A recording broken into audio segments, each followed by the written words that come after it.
Hi everyone, welcome to today's episode of Backyard Coffee Talk. I'm your host Rodney Outlaw, I'm Elaine Outlaw.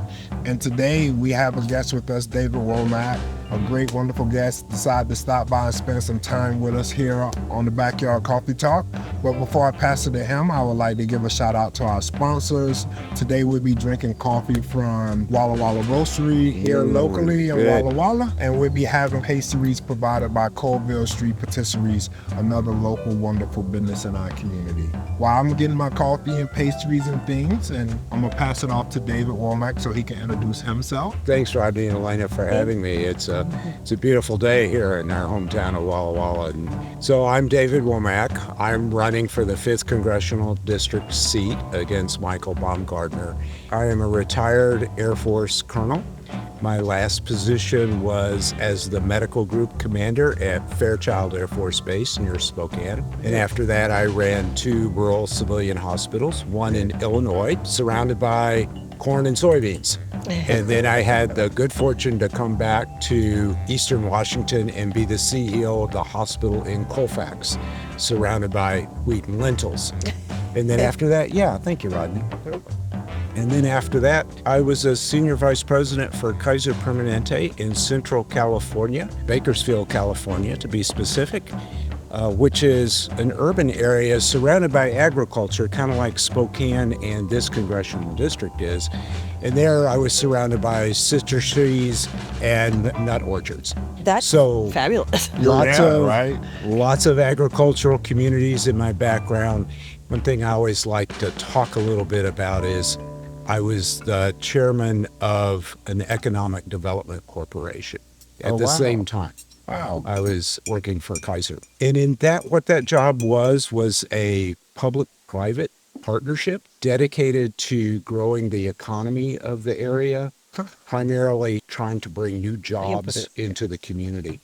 And the last year I was there, we succeeded in bringing 4,000 new jobs into the county. Wow.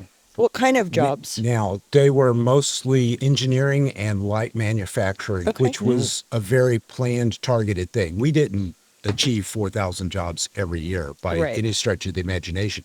That was the culmination of a lot of years' work. And to do that sort of a job and to work in those sorts of healthcare institutions, you have to bring a lot of people to the table.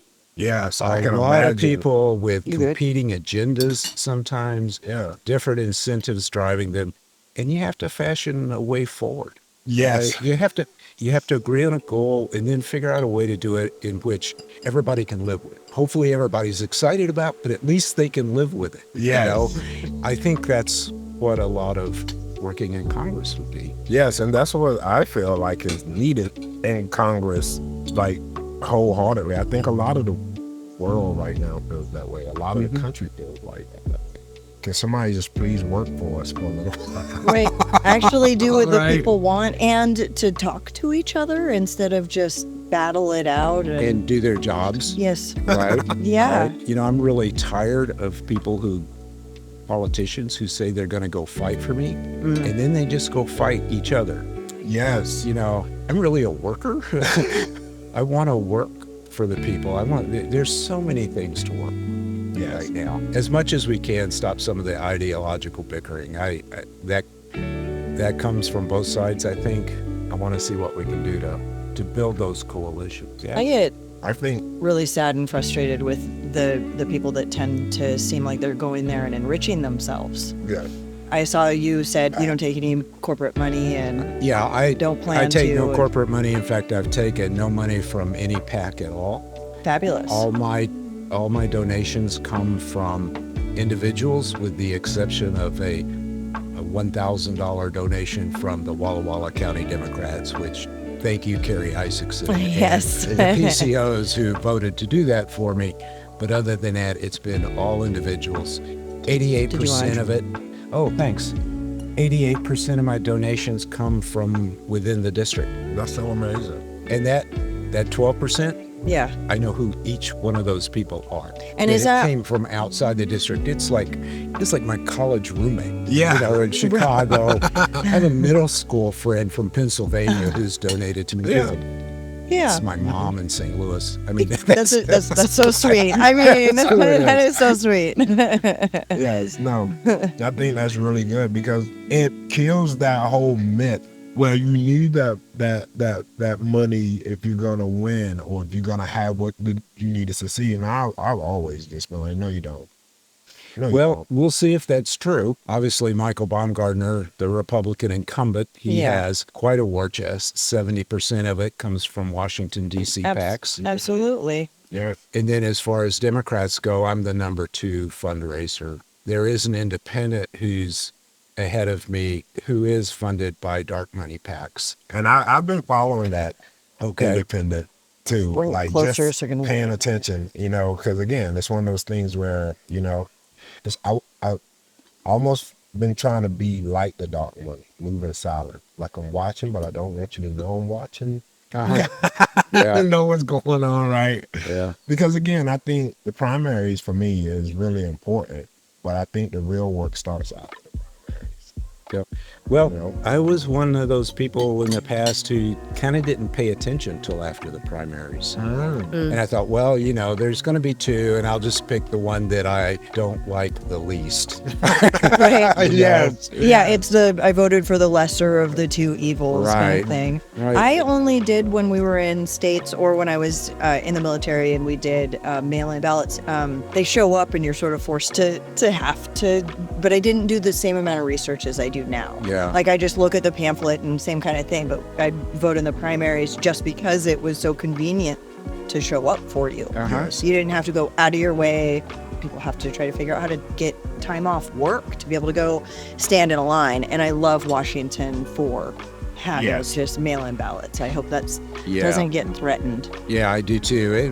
It is I mean, under it is. threat right now, and I would hate to see Washington lose that. Coming from a healthcare background too, I think of the nurses are working 12-hour shifts. Mm-hmm.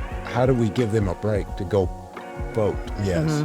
I get in trouble with this conversation a lot because I love the mail-in ballots, but understanding younger voters, I think it's also why younger voters don't vote. Really? Okay, tell me. It goes and sits on the me more. I know. You gotta tell me that. I know. I was like, what? It's Because it's like, I don't think it should be either. I think it need to be a mix of both. Young people, because the young people think about their reaction. Whether we like it or not, it's the social media side, it's the moment, it's the impact. Them standing in line, them get the experience going in a booth to vote is their impact moment. That is going to be the one thing that motivates them to do just that. Yeah.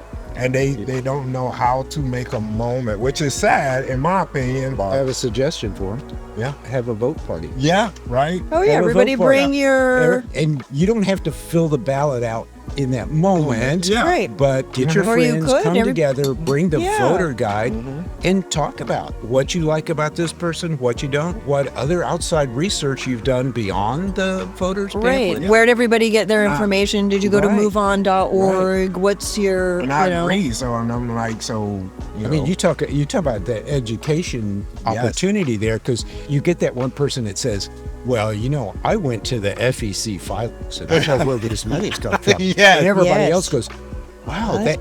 that's public information? Yeah, Yeah. Right. Yeah, and that's so good to hear you say that because you're running this big race. And I think that's where they need to hear it from to make that a cool thing. They need to hear from the candidates that's running those very kind of suggestions. Like that should almost be a part of the messaging. Like, and to all my young people out here, invite me to your voters party. Don't even ask them to have one. Just invite me to your voters party. Yeah. You see what I'm saying? That was part of the conversation when I was just running my local race with young people, and they were like, they're like, dude, we go stand in line, like, because they feel like they're doing something. Uh-huh. Right? There's an Like, instant gratification to it, and getting the I voted sticker right then and there, and Well, I would have no problem with having both options. Yes. right. I just don't want to lose mail-in voting. Yeah, I don't. I don't. Yeah. Because at my age now, and I ain't bringing on my own age, I really enjoy sitting at my kitchen counter and going through it, my research and voting,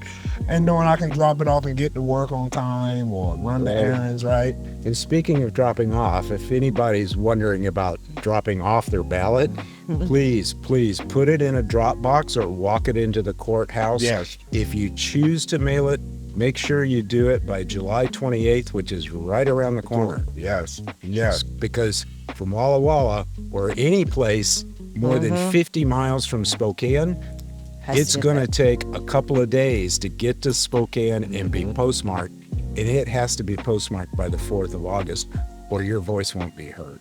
And That's every vote matters. It does. There have been people who does. have lost by 20 votes, you know. It does. And I have a nephew who ran for the city council in a suburb of Oklahoma City. He lost by 7 votes. Oh no. 7 votes. He was a young, energetic, motivated guy running against an incumbent who needed to move on.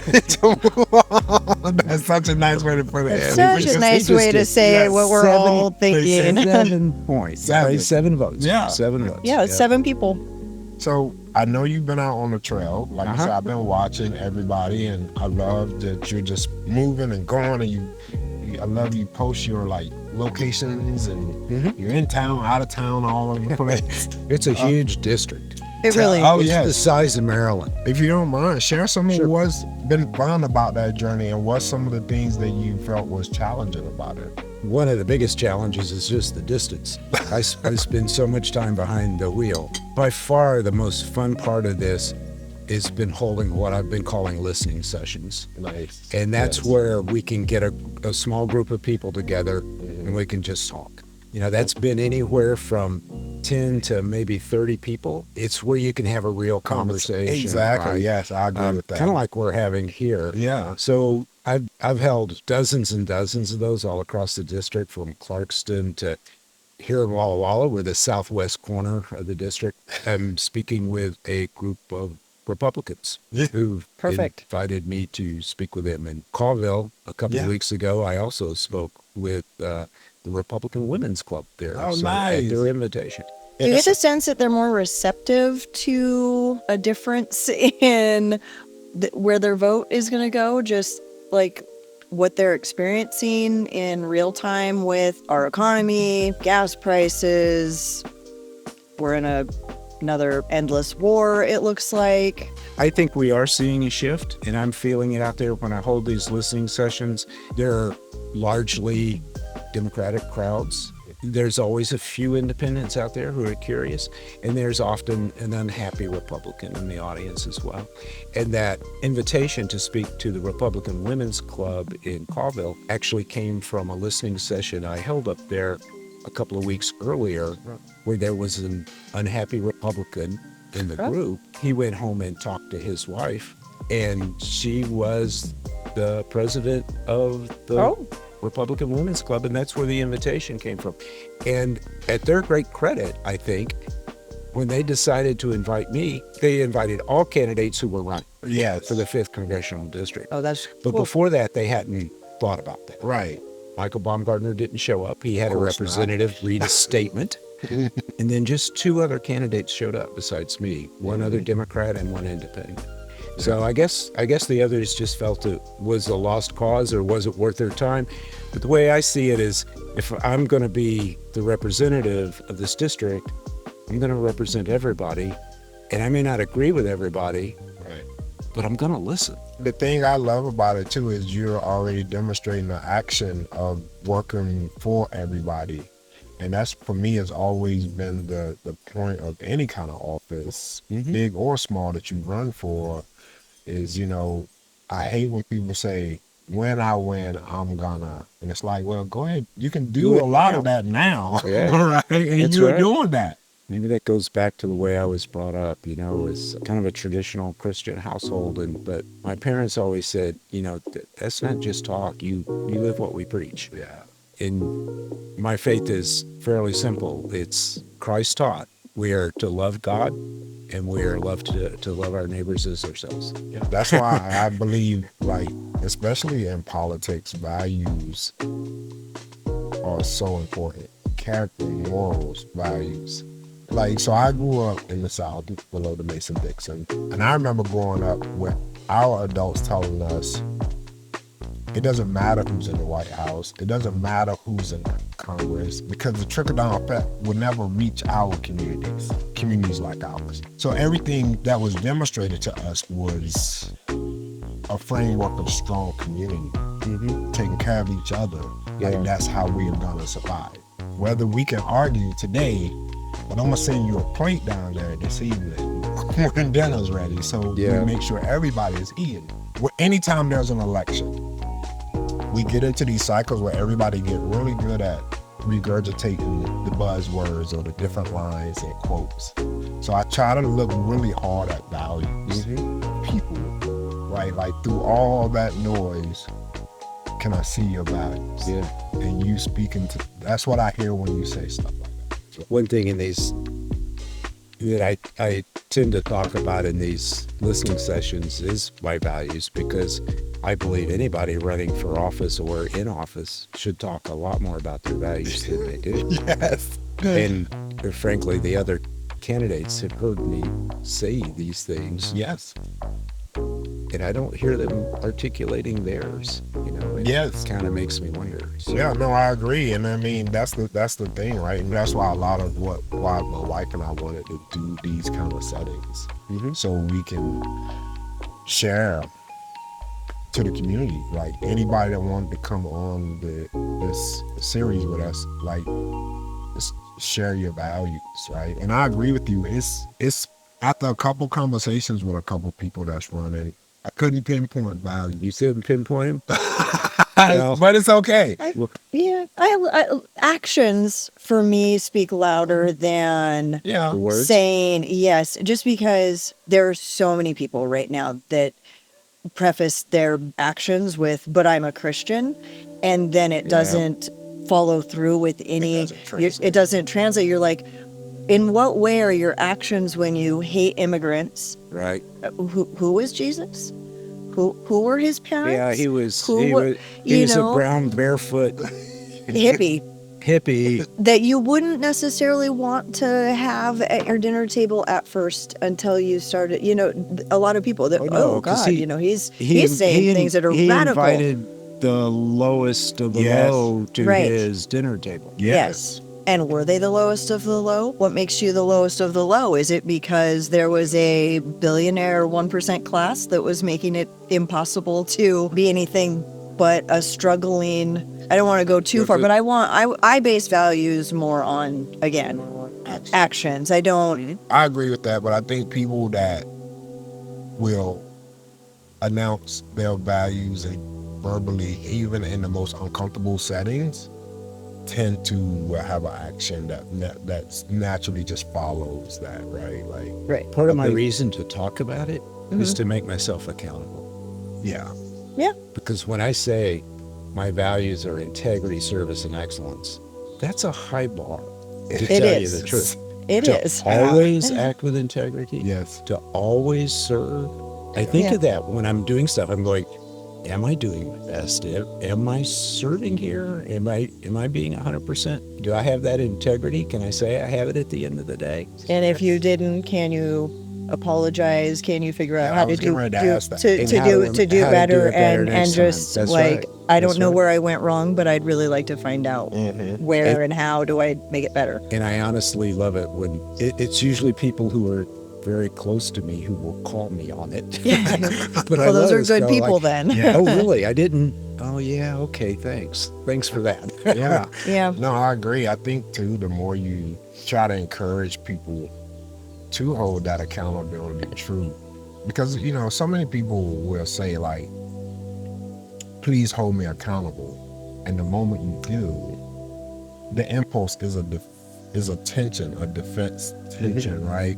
You'll know the tree by the fruit it bears. Yes. Right? Oh, I love that. Right. So Yes. I love that. Yes. There's a quote from a rabbi that talks about he trusts atheists more than he would a person who proclaims himself to be a person of whatever faith. When you see an atheist maybe with like somebody who's like, sick and injured and they'd fallen in the street, and the atheist would go and care for them purely because it's the right thing to do, not because I'm trying to get to this better place that I've been promised. They're just, It's coming from the heart. But- Sounds like a version of the Good Samaritan story. Yes. Just say, I have just a kind of a shift that I wanted to ask you Sure. about. You're still in like the medical world of admin and things, or no, No. I've retired from that. okay. Well, I was just curious about like what you think about what's happening now with like all these people who are having to make a choice of like mortgage, rent, or healthcare now that the big beautiful bill has taken effect and we're feeling it, we're seeing it. If you've Yeah. heard from anyone that you worked with, or what you think about where to go.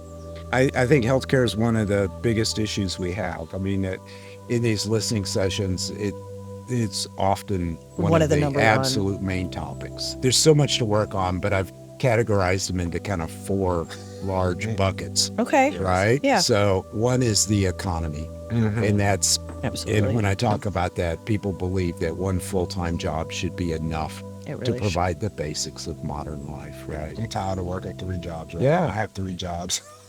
Sorry. And you do this side. Yeah. And we do this on our weekend. I know sometimes people are like, "How's So- Rodney?" And I'm like, "I don't know if you see him out in the community. Tell him his Let me wife know. and family miss him." Let me know. Yeah. Healthcare is right there with it. I believe that, and most people in these sessions believe that everyone should have access to affordable healthcare. Yes.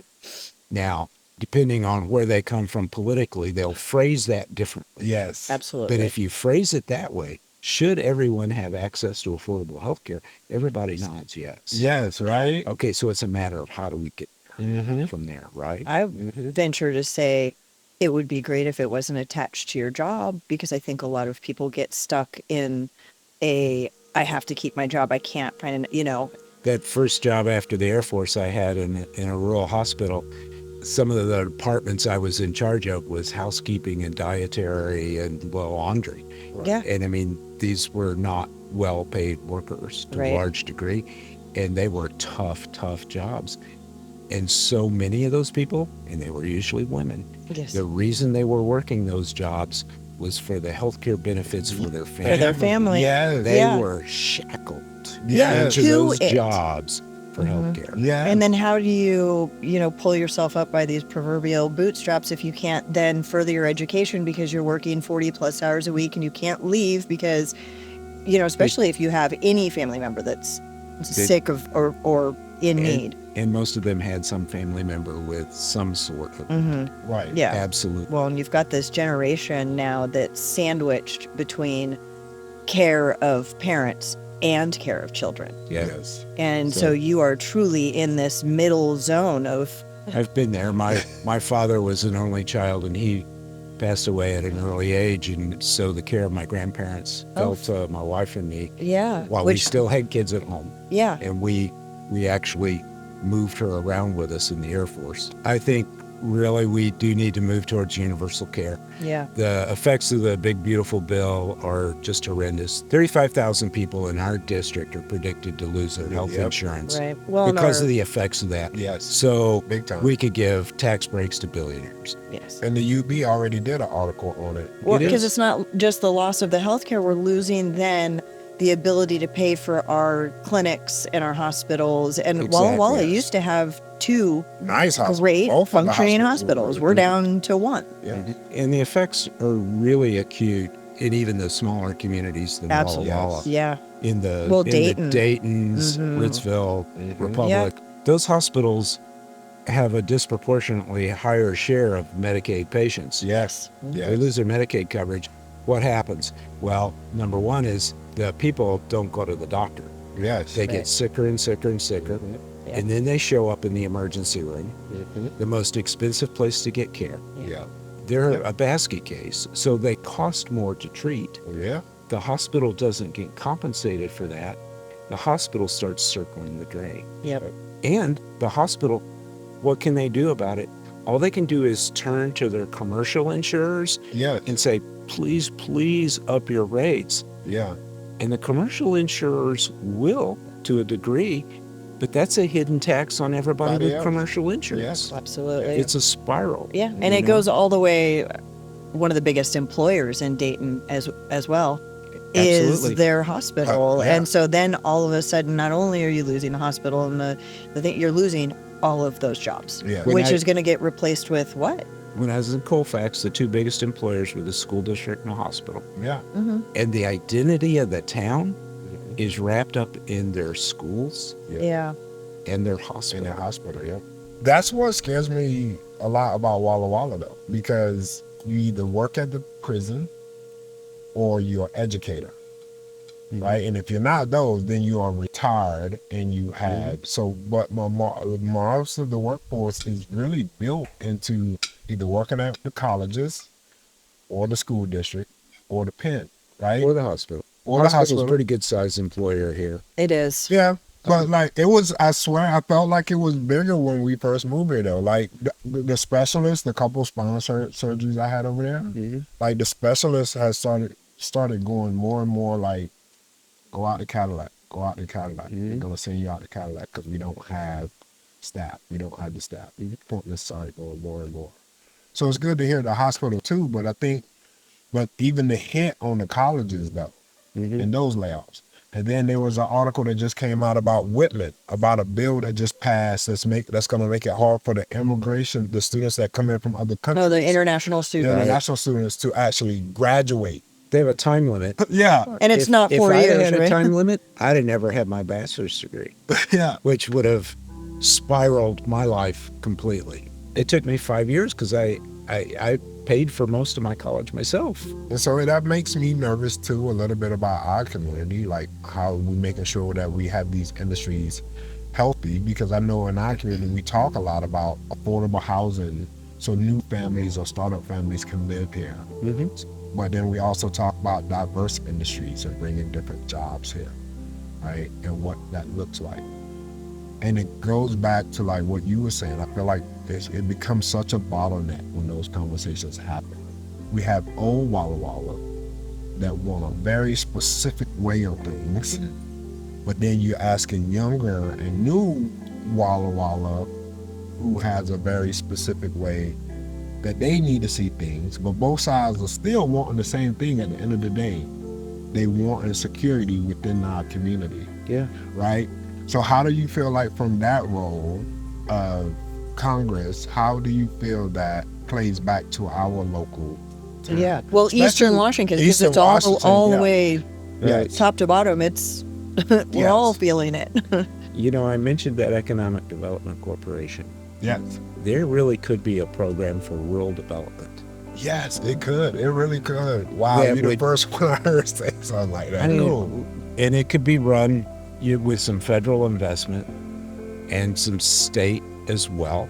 But you put together those coalitions like I was talking about. We had there that Economic Development Corporation. It had elected officials, it had staffers, it had local bankers and real estate developers, people who all had an interest in preserving and growing the economy. Right. We brought them to the table and we essentially created a strategic plan for what we needed to do for the community with all those people at the table. So they had a handle in building it and they understood what we were trying to do together.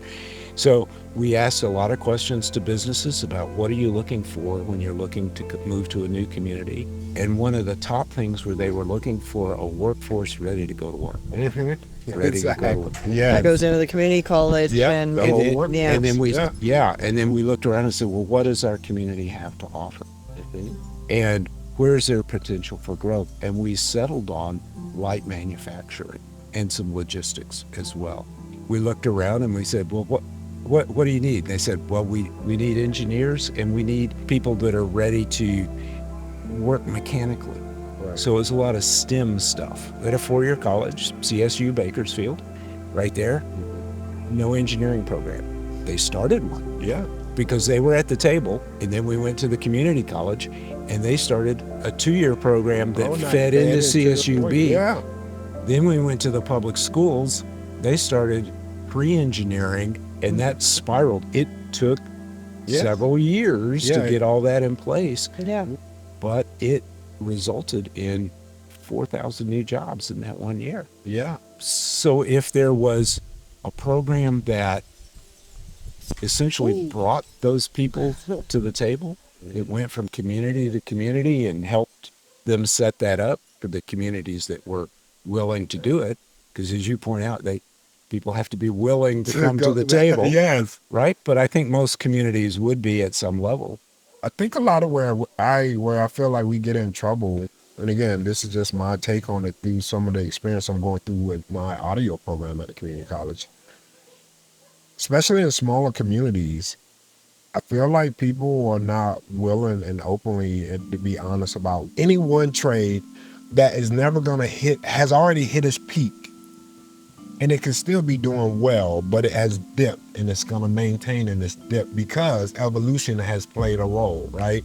So then when you start to look at a new industry that hasn't been battle tested or a new thing that has a lot of energy around it, how do you get the rural smaller towns to be honest about that and be like, you know what? We're not giving up on this industry or that industry or this industry. But we really got to always make sure that there's room and space at the table to talk about what is the next possible. Because I feel like that conversation is happening with the wine industry in our community now. So if you talk to the Chamber of Commerce, they're like, Washington Film Works, we need to bring the film industry in. But like, you're starting to hear these conversations of like, what's going to be the next industry that come into our community because tourist taxes is down, tax dollars are down, tourists is lower, right? Vacancies are happening, right? So what is that next thing? What is that next industry? And then these conversations happen, but then it always stick to the same thing it's been the past 50 years, right? Well, it's agriculture. Well, of course, we know we're ag, right? Like, nobody's saying we're getting rid of ag. Like, ag, we know ag is a huge part of our community, right? And we need to take care of agriculture, right? That's very important, right?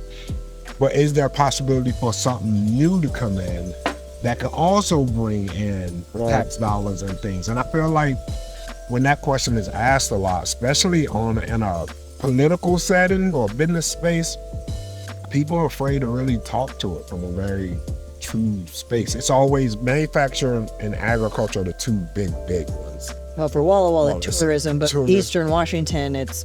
But even the tourism is down, right? Like, and that's why a lot of even the business owners are like, what can we do different? The tourism depended on the wine. Yes, exactly. Right. Which depends on the economy. Could tourism depend on something else? Yes. Well, exactly.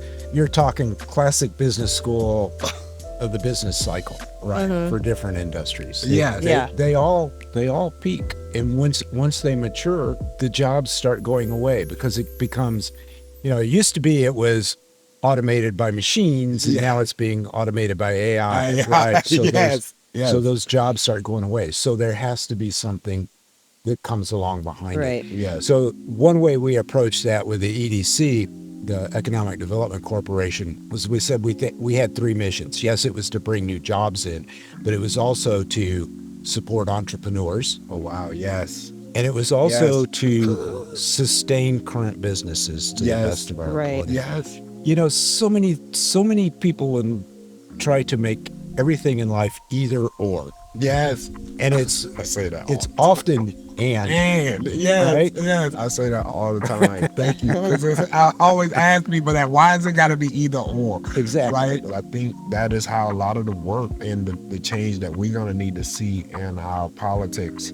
Absolutely. Because at the end of the day, I don't think a lot of people are saying, let's tear down every framework of the political system. They're saying, let's add to it that's going to make it better for everybody, right? Yep. Let's change things in a way that's going to make things better for everyone. You mean form a more perfect union? Yeah. Right. Exactly. Yeah. It is dripping with a bit of sarcasm. No, I'm amazed at how often you can frame things in the preamble of our Constitution. Yes. I mean, I read that I get inspired. I mean, it starts with we the people. What better way to start it? Yes. Right. That's who the governments should be made of, who it should be for. I mean, it's the customer right there.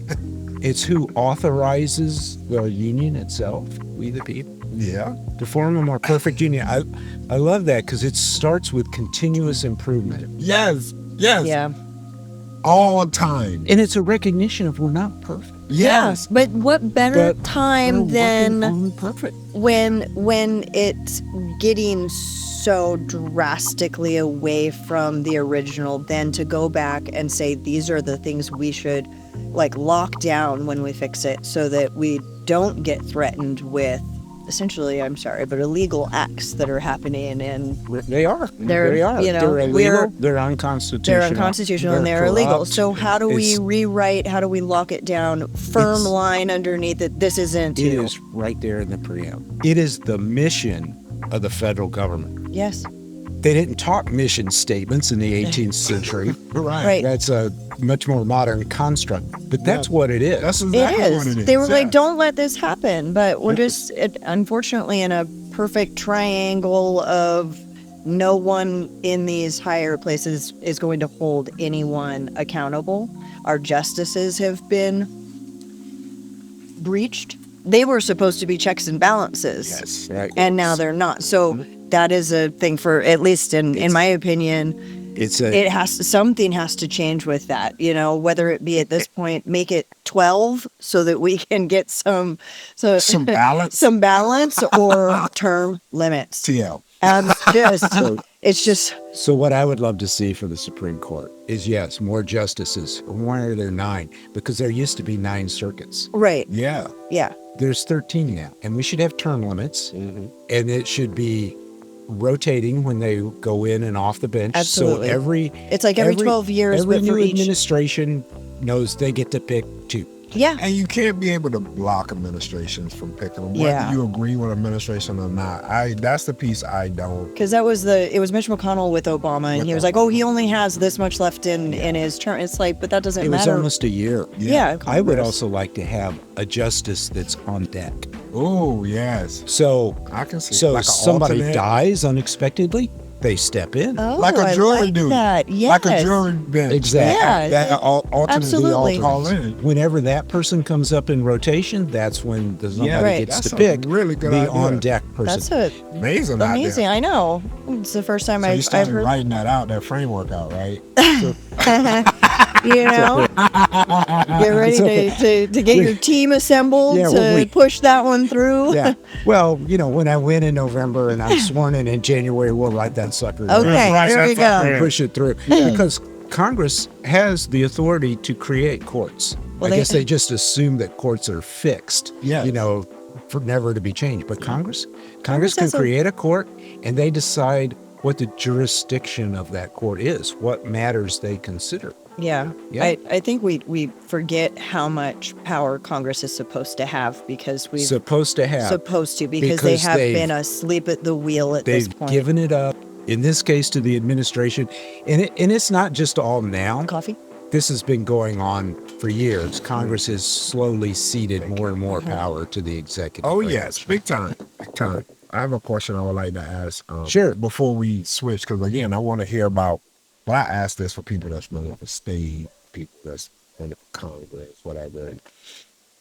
When you watch, like Baumgartner isn't the first politician to ghost his constituents, right? Yeah. He's not the first. He won't be the last, Yeah. right? What does it look like to you from the place of Congress?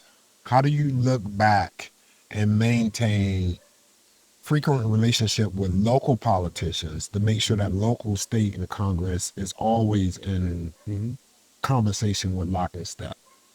I see social media where people's always telling us to reach out to Baumgartner or call the number, but I don't think I ever met a congressperson ever in my life.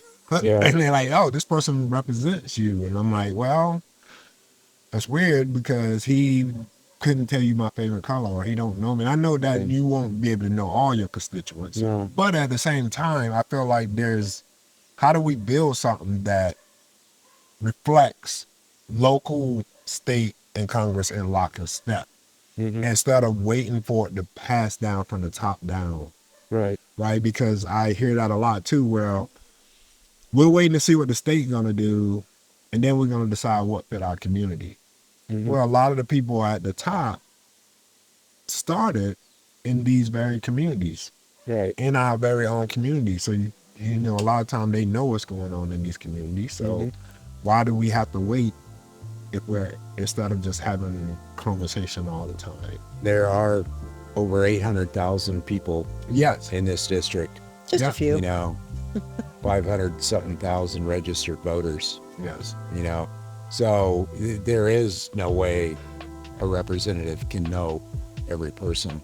But to your point, I think it's a really good one about making sure that all levels of government kind of understand the issues and are moving forward together. And it's maybe back to that sort of coalition idea before. And I would think it would be a very doable thing for a person in Congress to have their staff members attend the meetings of different levels of government. Yes, that's a good idea too. Well, they could attend them on a regular basis. They wouldn't have to go to every single meetings, but make sure that there's staff members actually assigned to different communities. I like that. And then to filter the ones up that the congressperson needs to get involved with, you know? Yes. And say, I mean, I could see that sort of a mechanism I can working too. well. A lot of it would be dependent on hiring really good, competent staff members who are going to go out there and do that. But then that would be the congressperson's job to make sure they hire the right person. And if they're not, then find the right person. Yes. Right? Yes. Because I know, like, since, you know, even in my role, like, that's one of the things I kind of wish was more. Like, I feel like I go to conventions with other elected leaders, and I get more support and understanding and follow up after conventions are over from elected leaders from other states than I do from here in our, like, own. But at the same time, at these conferences, we're all asking the same question that I just asked you.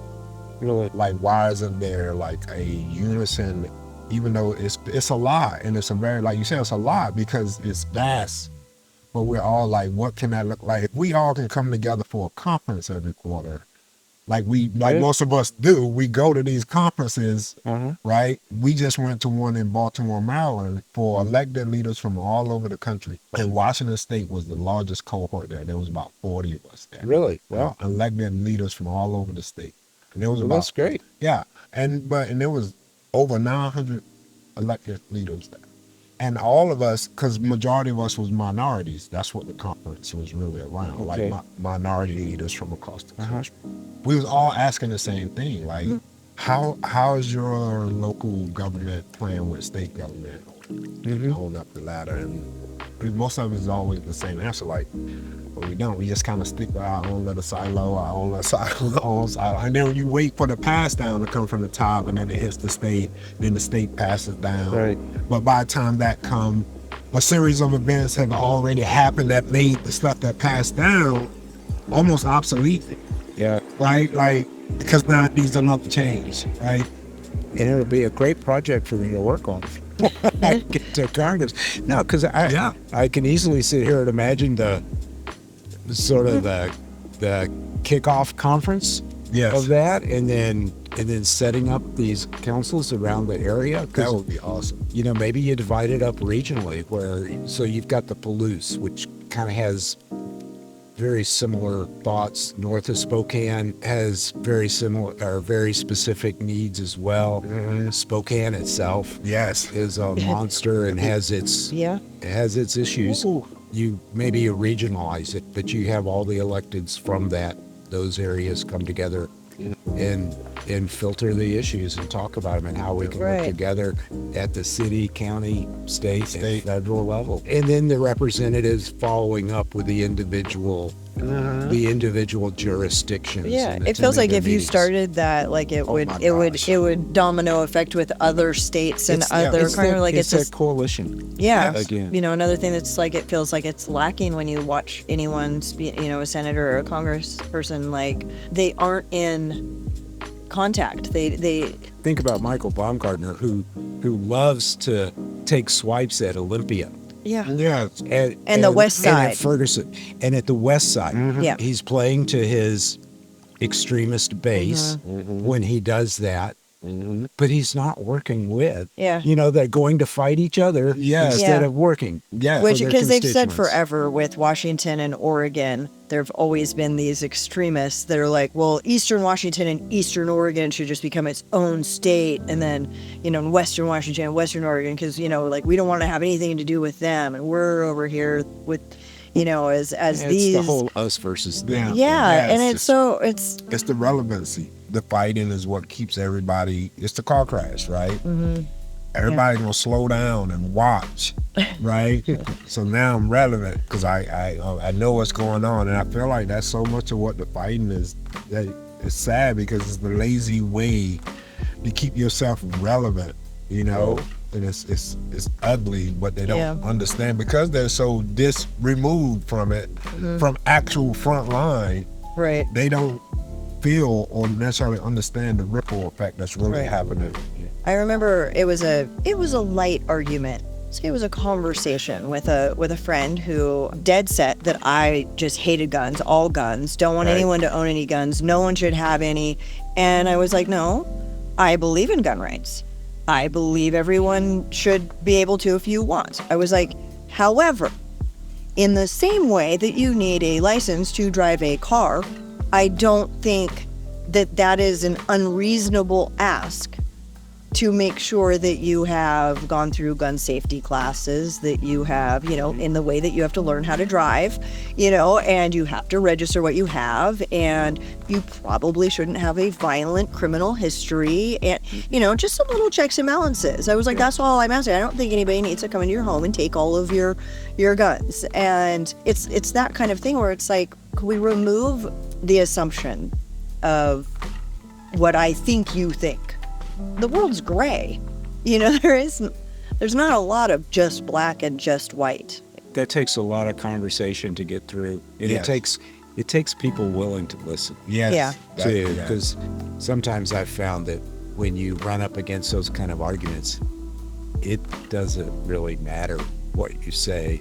If the mind's already made up or the fear has already been sown, because Right. as we've witnessed, I think over the last, unfortunately, 10 years, fear is a really strong emotion, and And motivating. some powers that be have really learned to pull those strings. So I want to get to the other conversation. We know you spending 150 hours a week talking to the world. I haven't counted. I probably I just feel like do. that. Exactly. But then when you do finally get the pull into a pit stop to have some downtime, what does that look like? What are the hobbies? What are the relaxed times? I walk my dogs every morning that I'm in town, Mm-hmm. a mile to 2 miles, which that's a lot of downtime. It's a lot of refocus time. That is. right there. So you have a beautiful park. Is it the We park do. that We do, and I love that the city built a labyrinth across the street from my house, because I go over there and I walk that occasionally when it's beautiful. when things are particularly up there on the stress scale. Yeah. Walking the labyrinth really helps me. And I box 3 times a week Oh, when I'm Wow. in town. Okay. I go to boxing class. The coach puts pads on and we punch the pads, but it helps with strength and balance and staying flexible and all those sorts of things. Nice. That helps emotionally. And then a hobby I've had for a long time is vexillology. I'm vexed. You are vexed, yes. So it's an odd word that sounds like it has one too many syllables in it. But it is the study of flags. Oh, that's what that's called. Yeah, that's The immediately I study thought of of Big flags. Bang Theory, because Sheldon has Fun the with flags. fun, Yes. fun with flags. Which, when I post my flags on social media, I do hashtag fun with flags, Oh, along love with that. vexillology to educate the world Vexillology. what it is. I learned something But today. I have somewhere around 100 flags or so. Okay. At the moment, it changes. It goes up more and more all the time. But I fly flags for special occasions. I noticed that. The big flag season is leading up to the 4th of July. I start about 3 weeks ahead of time. Okay. I fly a different Revolutionary Era flag Oh, wow. every day. leading up to the 4th of July, and it culminates, of course, with the Betsy Ross flag, which Betsy Ross didn't make. You know, out in front of my house, I have a little stand where I post what flag we're flying today and a little that's bit so about cool. it. And then I posted on social media a lengthier write-up about the flag. It's amazing the things you can learn by looking at flags. Flags are generally created for some sort of movement, and there's emotion in history, and the meaning of flags change over time. The classic example is the "Don't Tread on Me" flag. Oh, right. You know, it's the meaning has changed multiple times. People appropriate it for whatever they're upset about at the moment. Yes. It's been used by the left and the right. Yes. It's been used by the Confederacy as a quasi-official flag until they came up with one. But its original meaning was about King George. And the snake and the phrase "Don't tread on me" are actually attributed to Benjamin Franklin about 20 years before the Revolution. The rattlesnake kept to itself, which represented the colonies, until it was stepped on. Oh, yeah. And then it was deadly. And that was supposedly the reason that Benjamin Franklin chose that. And it has 13 rattles for the 13 colonies on it. Yeah. Wow. I thank you. learned- See? Yeah. See? I This is learned. why we ask. Like, And this is, I don't, well, and I could be wrong, but I've done a town hall with you, right? Like, and so from the town halls and thing, I would have never heard that from you. No. How do you decide what flag you're going to get and add to your collection? Usually if I have a reason to fly it. Another thing I have is I have a bunch of state and some city flags, and it's people who've come to visit from out of state or something. Oh, and they'll so bring if they you? come, you know, we have friends from Oklahoma and Ohio and Virginia, and we raise the flag when they come. oh, that's fun. You know, That's a welcoming you know, thing. so That's really cool. I think the only flag thing that I really know is I think Oregon is the only state that has a two-sided flag. Well, there you go. So you're a budding vexillologist. Right. So, Yes. But I promptly, That's what you do on the weekend. you know, special holidays and things like that. Yeah, a Juneteenth flag. I have a flag. I have a Fly the Jolly Roger on Talk Like a Pirate Day. Oh, that's awesome. But you know, Yeah. just any reason to fly a different flag. Well, and I wanna share this. We have a little story behind one of our flags, where our flag actually gave us a memory that we're never gonna forget. Really?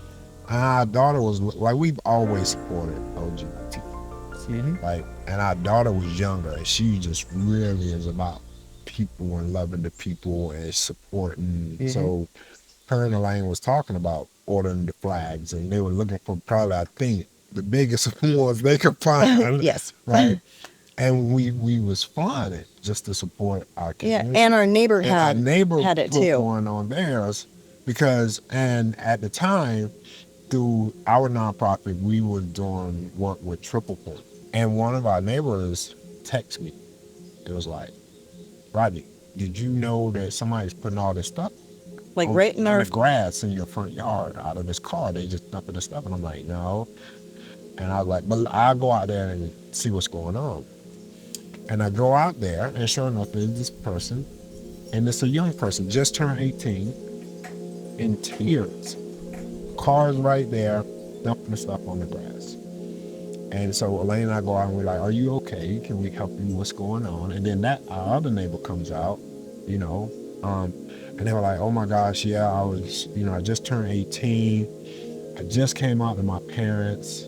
My dad got really upset. Now and I was packed up. I was moving to Seattle to go stay with my brother. Now my dad, because I came out to them, they said I can't have the car anymore. I got to bring the car home. And not live there. And I can't live there. I'm just trying to get my stuff out of the car. Can I please set it in your yard so I can take the car back, and I promise I'll come back and get it. And immediately my wife and I were like, don't leave it in the yard. Put it in our garage. Like, like we got somewhere where your stuff can be safe. We covered it with a tarp so they could go get like more of their stuff, and we loaded it into our van. Yeah, they went and got more, and then Rob, our neighbor came out, and I was like, oh my gosh, this can't happen. This can't be a thing. And when they came back, we was asking them, like, where were they going to stay? How you going to get a hold of it? Because I guess the phone was also in the parents' name. And we're like, can we take you to a hotel? And they were like, yeah, but I only have this much money. And we're like, fine, we'll help you. But that doesn't matter. We just got to get you somewhere safe. Mm-hmm. We took them to a hotel. Yeah, we loaded the minivan, like Elaine was saying. And first of all, I didn't realize when you're local in our community and you want to rent a hotel room, it's a $400 a night deposit. They don't want kids to rent and party. Yeah, I was like, good gosh, like that's the first thing I learned. So we took him, we got the hotel room set up, and I was talking to them, and I said, do you have a way to get a hold of your brother? And they were like, yes, if I can get on the internet. The hotel was like, fine, we got that covered. Okay. They did, and then the brother was like, all right, I'm gonna come over tomorrow. I'm leaving Seattle. I'll come over, then pick you up. We get all your stuff and we'll go. So once we knew that they were safe, my neighbor and I like came back. But I think we heard back from them. It was nice. I think you went to check at the hotel, and they said that they did get picked up, Right. and like that. So we said, how did you know to knock on our door? Like what was Yeah, it about? that it was okay to put your Put just your start stuff on. unloading all of your. And you know what they said? The flag. The flag. We knew your house was safe because you was flying the flag. But that's when I started going around the community, David, telling people in the community that story. Like, if you support LGBTQ+, please fly a flag. Because they mean so much more to them than we think we're doing. Right? Yeah. The things that we start and do for hobbies that we think is going to be one way. Yeah. That it could be Right. more Anything. impactful than you realize. Yeah, it actually reminds me of after Renee Good and Alex Preddy were killed in Minneapolis. I lowered the flag to half staff, Yeah. and I posted out on my thing out by the lawn that's why Yeah. I did it. And a few days later, I got a really nice note in the mail from somebody that was just passing by and said what it meant to her that other people were paying attention and care. Yeah. Yeah. See, You know, and yeah. Yeah. So, yeah. And I think it all come back to what we were talking about earlier in the episode, man. Values. Character. And I think it's also, not hiding your light under a bushel Yes. sort of a True. thing. Yes. Right? Yes. This So is true. This is what I mean. Right now, I'm flying the Ukrainian flag, Right. and I hate that I keep putting it up, but that war keeps going on. It just so, won't. It won't quit. So I Yeah. put up other flags, but every now and then I put the Ukrainian flag back up to remind people that it's still happening. Yes. You It's know? that question that I keep seeing it getting asked on different social media platforms. But who would you be in the time of World War II and the uprising of fascism? What person would you be? Yeah. We're facing some things that Right. and I think just like Germany, I think those things seem like they were slowly creeping up. That this isn't really happening. This isn't that serious. And all of a sudden, the people who didn't stand up, they don't have a voice anymore because it's gone. Right. We're there. We either, like you said, hide your light under the Hide it under the bushel. under the bushel, or be Right. good, Be do good. Do good. And just have grace and know that people are going to make mistakes. That's really what it is, too. Like, I mean, I'm not going to always get it right. No one is. But anyway, anything you'd like to add before we Yeah. end? How do they reach out? What is any So they last can words? certainly take a look at my website, davidwomackforcongress.com. Please make sure you put davidwomackforcongress.com. If you just put Womack for Congress, you're going to get a Republican from Arkansas. Oh, no way. So- I Yes, didn't you know are. that. Yes, you are. So Okay. So yeah, Well, I saw your I'm website. really glad we checked before we published everything. Yeah. At the very beginning of this race. Oh, So, wow. I looked Yeah. at your website. It's very well put together and Thank you. looks really nice. And, Thank you. Yeah, we have a young gentleman doing it, and there is a contact button on there. If anybody has any questions, hit that button, and I will reply as soon as I can. Well, that's all we have for this episode of the Backyard Coffee Talk. I want to thank all of you for joining us. And if you haven't liked or subscribed to follow us, please hit the subscribe button. Follow us on YouTube. More to come. And again, I want to thank David Womack for being our wonderful guest today. My pleasure. Thank you, Rodney, and thank you, Elena. Until next time, see y'all next time. Bye.